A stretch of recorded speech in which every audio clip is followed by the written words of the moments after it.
Olá, pessoal. Sou a professora Marta Cassar. Estamos no módulo Legislação.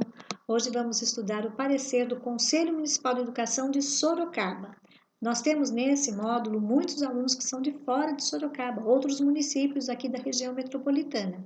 Então, por isso eu reforço sempre que é o Conselho Municipal de Educação de Sorocaba, porque esses municípios também têm seus conselhos municipais, ok? Esse é de número 3, 2010. Vocês sabem que os conselhos municipais de qualquer município têm como prerrogativa também esse acompanhamento do atendimento a alunos com necessidades especiais. E nesse foco do atendimento, Sorocaba tem um centro de referência em educação com equipes multidisciplinares, né? Psicólogo, fonoaudiólogo, pedagoga, enfim, todo o grupo que vai então atender as crianças com necessidades especiais nesse espaço que se chama Centro de Referência em Educação, e a siglazinha é CRE, Centro de Referência em Educação. Isso que vocês vão ver daqui para frente. Então, nesse sentido, esse parecer ele está o quê? Ele está observando, analisando, observando e acompanhando o atendimento realizado para essas crianças de atendimento especializado na rede municipal de Sorocaba, né? As salas de AEE existentes, as quais recebem todo o apoio dessa equipe multidisciplinar que está instalada no Centro de Referência em Educação, onde também funciona a Secretaria Municipal de Educação, ok? É um prédio 100% acessível e vocês vão verificar aqui durante o decorrer do nosso parecer. O que é o parecer mesmo? É um olhar técnico. Então, ele sempre tem que estar apoiado na legislação existente, ok?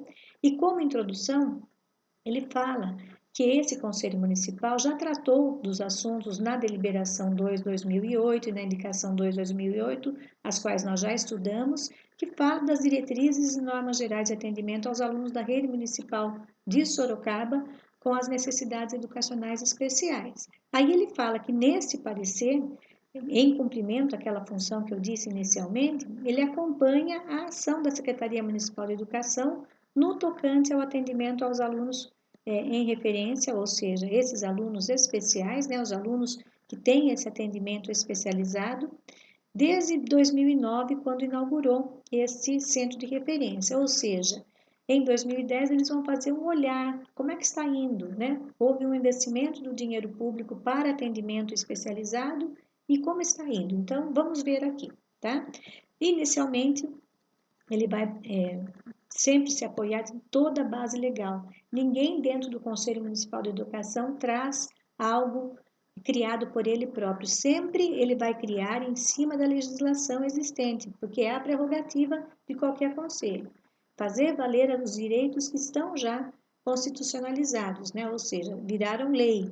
Então, ele fala do artigo da Constituição Federal, que é o 208, em seguida ele vai falar da LDB, que vai tratar das diretrizes da educação nacional, né?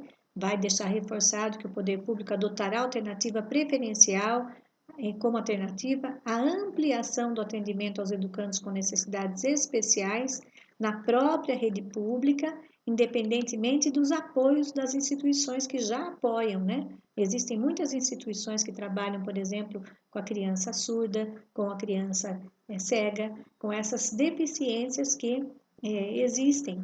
Então, a Lei de Diretrizes e Bases deixa claro que o poder público deverá, né, como alternativa preferencial, essa ampliação. Então, de fato, dentro da prerrogativa do Centro de Referência em Educação, já é o primeiro passo para essa determinação da LDB.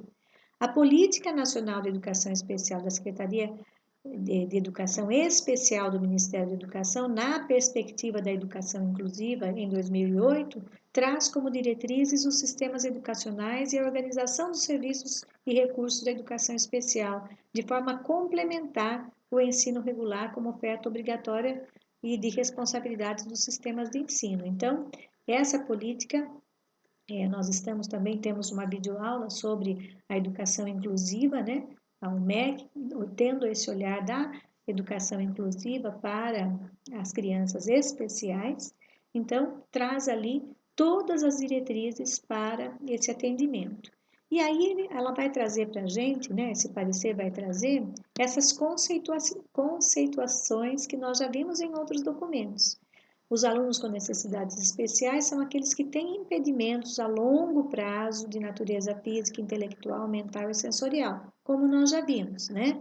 Os alunos com transtornos globais de desenvolvimento são aqueles que apresentam um quadro de alterações no seu desenvolvimento neuropsicomotor, um comprometimento de relações sociais na comunicação ou estereotipias motoras. Eles fazem assim, movimentos repetidos. Qualquer tipo de movimento repetido, são essas estereotipias que nós chamamos essa atitude de repetição de movimento, né? Às vezes tocar a cabeça, às vezes um movimento com o braço, com os ombros, às vezes com o próprio corpo, enfim, são estereotipias.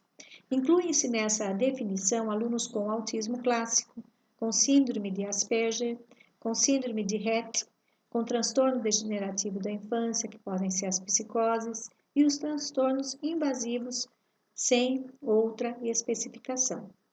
Também consideram aqui a conceituação de alunos com altas habilidades. Como nós já vimos, esses alunos que são bastante, têm uma abertura muito grande de aprendizagem, uma inteligência acima daquelas crianças que a gente trabalha no cotidiano. Esses alunos que apresentam um potencial elevado e grande envolvimento com áreas do conhecimento humano, isoladas ou combinadas, intelectual, na liderança, na parte psicomotora, nas artes e na criatividade. Muitas vezes ele tem essas altas habilidades nessa área, ou seja, ele é muito criativo, ele é extremamente criativo. Então, esses alunos também estão sendo observados, atendidos e com oportunidades mais acentuadas para que eles se desenvolvam mais rapidamente e não sintam tédio, porque eles têm esse metabolismo, essa aprendizagem muito rápida, ok? Bem, daí ele se apoia no parecer número 13 de 2009 e ele vai falar sobre as diretrizes operacionais do atendimento educacional na educação básica, na modalidade de educação especial, que busca algumas superações. Quais são? A visão do caráter substitutivo da educação especial no ensino comum e a organização dos espaços educacionais separados para alunos com deficiência, tá? Ou seja, essa compreensão orienta para a oferta de quê? De uma sala especial, de uma sala de atendimento educacional especializado, as AEEs que nós conhecemos, que será realizado em turno inverso, muitas vezes é no mesmo turno e muitas vezes é em turno inverso, mas aqui especificamente está em turno inverso ao da escolarização regular, para garantir o acesso dos alunos à educação comum e disponibilizar os serviços de apoio que complementam a formação desses alunos em classes comuns da rede regular de ensino. Então, dentro da escola existe uma sala com muitas tecnologias assistivas, ou seja, muitos aparelhos, muitos livros paradidáticos com os recursos, por exemplo, em braille, com os recursos de as letras aumentadas, os recursos também de audiovisuais. Tem muitos aparelhos nessa sala. Há um investimento grande no sentido de ajudar que essas salas tenham equipamentos e tecnologias assistivas adequados para atender às crianças especiais, tá?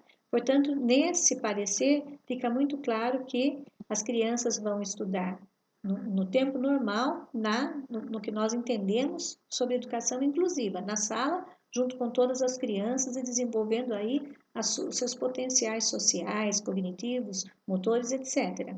Porque tem também as aulas criativas, também tem a parte artística, a parte da educação física. E depois ele é atendido nessa sala de AE, os pais ficam bastante contentes, bastante interessados em apoiar a escola, em apoiar seus filhos. Por quê? Porque veem que é o momento que só está aquela professora, que vocês vão ver a prerrogativa dela, a formação dela, tem que ser uma formação especializada para esse atendimento. Esse atendimento é entre a professora e o aluno, só para ele esse atendimento naquela hora, depois se atende outro, um por vez, uma por vez.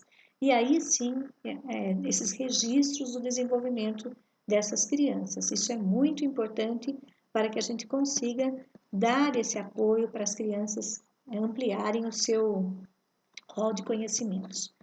Bom, O parecer do Conselho Nacional de Educação, Câmara de Educação Básica, também estabelece as diretrizes nacionais para a educação especial na educação básica.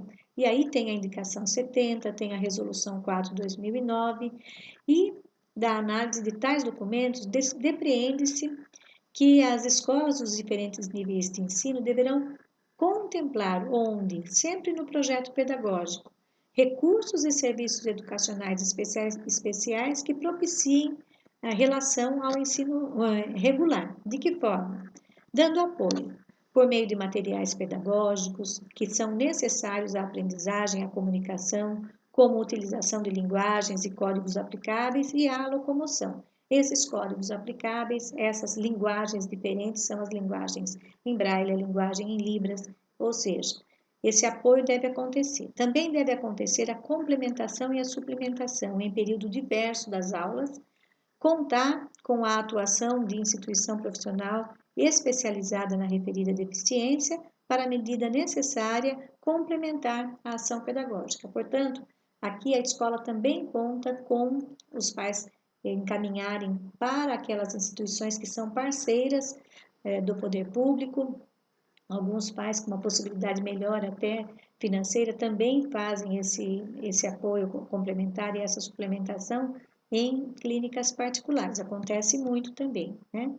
Bom, daí por meio do Centro de Referência em Educação, a Secretaria de Educação de Sorocaba visa o atendimento dessa política de educação especial na perspectiva da educação inclusiva, garantindo o quê? Transversalidade na educação especial, desde a educação infantil, atendimento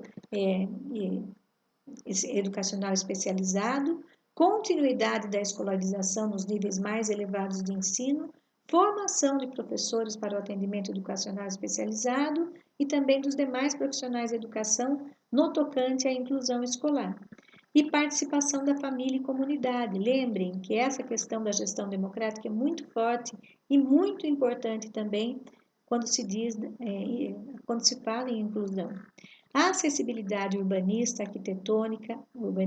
arquitetônica, nos mobiliários, equipamentos, nos transportes e na comunicação, ou seja, não pode haver impedimento para essa criança, para esses pais que estão indo até os espaços escolares, indo até o centro de referência, também aos professores e também aqueles educadores que fazem parte de todo o grupo que dá apoio, que dá atenção, que dá essas aulas a essa clientela especial. Então, essas pessoas também podem ser portadoras de necessidades especiais. Hoje a gente chama pessoas com deficiência. Então, ou seja, esse rompimento de barreiras tem que estar bem definido, né? Não pode ter escadas que impeçam um cadeirante de entrar, sempre com rampas, com sinalização do solo, com barras de acesso, com banheiros acessíveis, etc.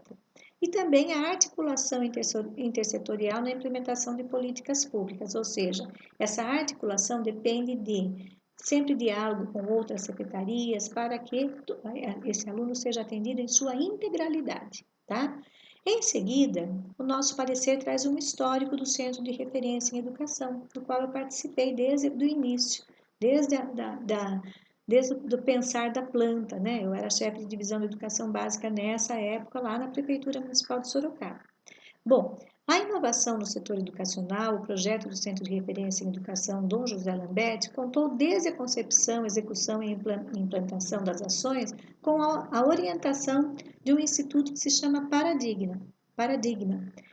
E também contou, gente, aqui não está, mas contou muito com o apoio de uma arquiteta que foi especial mesmo, porque ela cuidou muito bem dessa construção do centro de referência, que hoje é uma referência mesmo, e é a Heloísa Machado de Araújo, né? Gosto muito dela, então ela também, se você se interessar mais pelo assunto, ela é uma referência para a gente conversar sobre o Centro de Referência em Educação.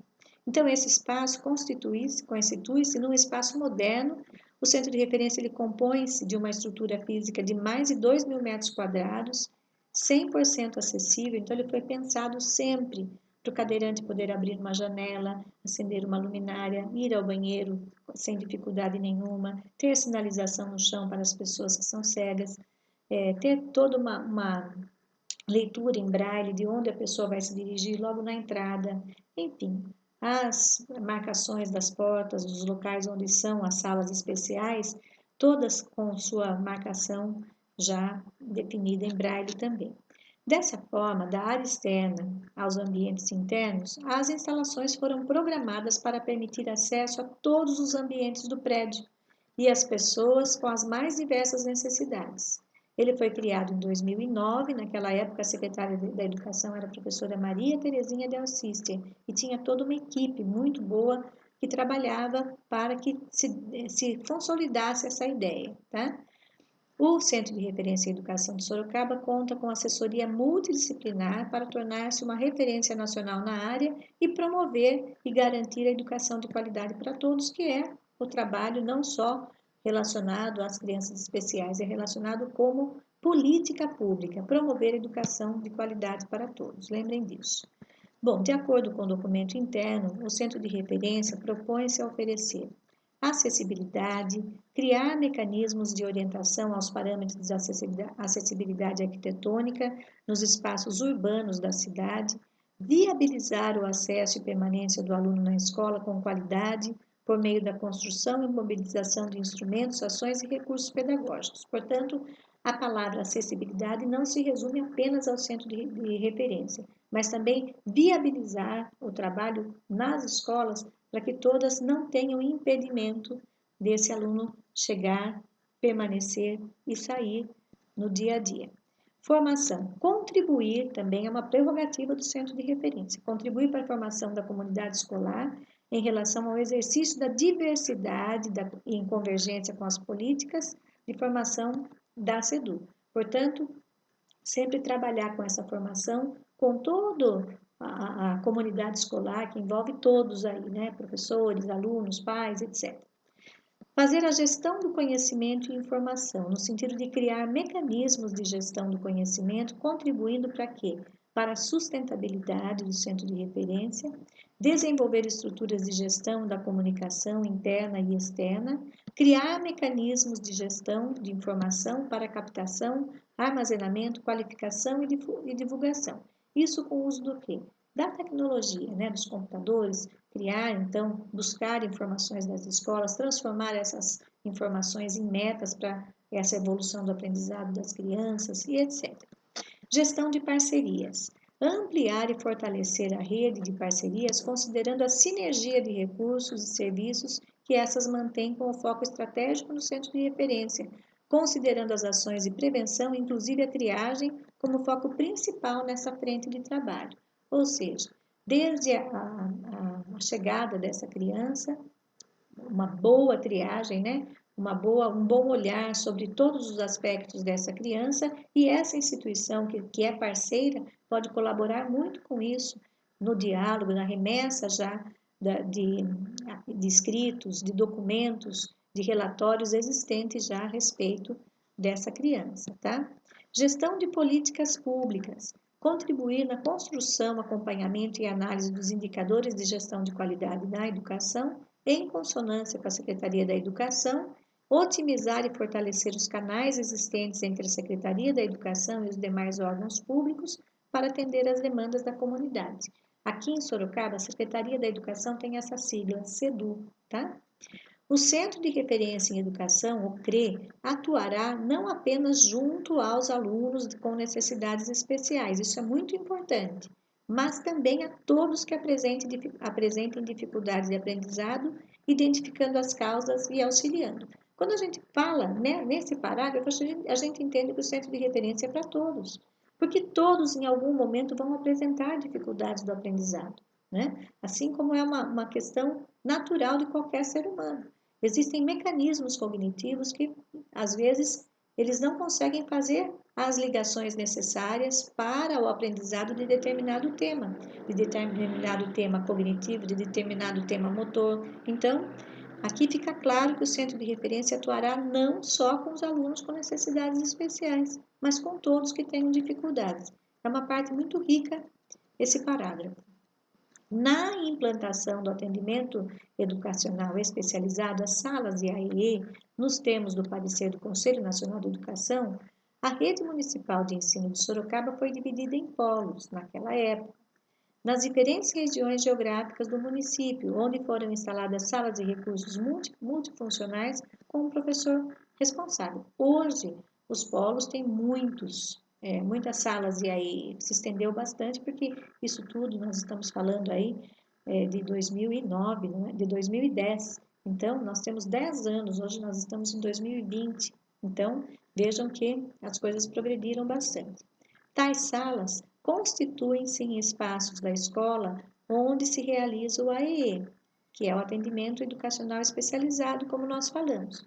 Para quem? Para alunos com necessidades especiais, por meio do desenvolvimento de estratégias de aprendizagem centradas em um novo fazer pedagógico que refaça a construção de conhecimentos dos educandos, subsidiando-os para que desenvolvam currículo e participem da vida escolar. Então, que fique claro, o centro de referência ele é para as crianças especiais e para as crianças que têm qualquer dificuldade na aprendizagem. E essas salas IAE são exclusivamente para alunos com necessidades educacionais especiais. Ficou claro isso para vocês? Então, se houver alguma pergunta no concurso, lembrem, centro de referência, todos, os especiais e os que têm dificuldades em aprendizagem. E as salas IAE só para alunos com necessidades educacionais especializadas. Então, vamos ver aqui agora. O atendimento especializado nesse espaço dotado de equipamentos e recursos pedagógicos adequados, como eu falei, adequados a quê? Às necessidades especiais dos alunos. Estende-se a alunos das escolas mais próximas. Por exemplo, como eles criaram um polo, então vamos falar num bairro, vamos pôr um nome aí, o bairro São João. Esse bairro tem uma sala de AE instalada numa determinada escola, Escola Municipal Dona Maria Lúcia. Pronto, está ali. Mas as escolas do entorno podem encaminhar as crianças que necessitam do atendimento do AE para essa unidade escolar, tá? Claro que tem todo um regramento aí de orientação, de horário de chegada, esse alinhamento entre as escolas que estão encaminhando as crianças, tem toda uma ordem aí muito bem estabelecida, tá? Mas aqui ele está querendo dizer exatamente isso, que essas crianças poderão frequentar. Aqui ele ainda fala que pode ser realizado individualmente ou em pequenos grupos, mas na vida real acabou sendo realizada individualmente. Em pequenos grupos, quando acontece sim, quando as crianças precisam de estimulação umas das outras, assim, pequeníssimos grupos, porque essas salas são pequenas, tá? E sempre em horário diverso daqueles que eles frequentam a classe comum. Vejam, na vida real, às vezes acontece no mesmo horário por algum motivo, tá? Por impedimento dos pais de levarem em outro horário, aí tem essa questão. Mas aqui no documento diz claramente que é em horário diferente daquele que elas frequentam a escola. Guardem bem isso.